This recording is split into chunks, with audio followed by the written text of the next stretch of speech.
Јас сум граѓанка Костадинова Виолета, граѓанин на Скопје, граѓанин на Македонија.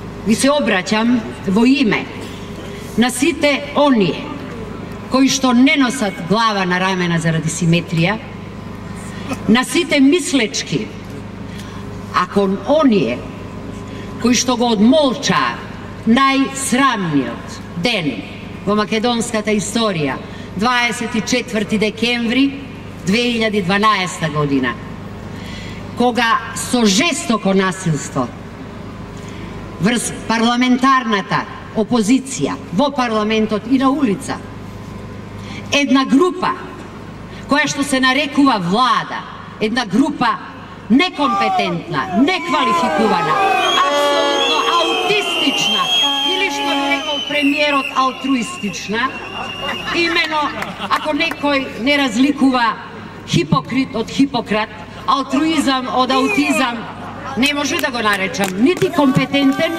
нити квалификуван. Најмалку како премиер на мојата земја.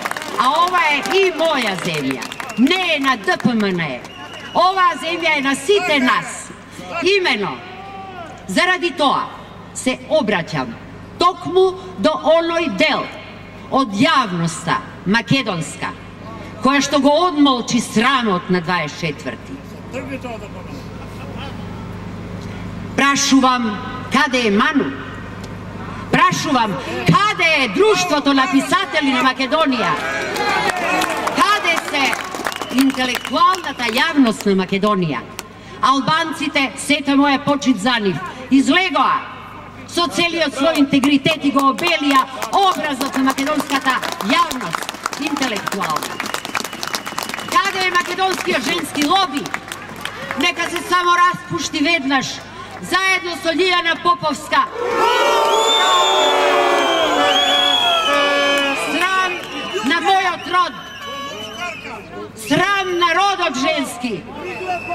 Како не беше срам уште да излезе со она срамна изјава и да се легитимира со целиот нејзин вулгарен, парадигматичен аморал. Да си одат сите тие. Срамно. И ќе го прашам, ги прашам сите припаднички народот мој, дали сакате во оваја, ваква, никаква, тероризирана, растурена, осиромашена, земја кај што владее примитиви, кај што диктираат примитивизам, насилство, да ги воспитувате своите деца, своите внуци. Јас сум мајка на 2 сина и една внука, која што треба да расте овде. Дали ќе се согласувате и натаму со тоа да ве третираат како стока за расплод, како фикуси за декорација? Прашајте се сите вие, припаднички народот мој, и одговорете си и постапете по сопствената совест.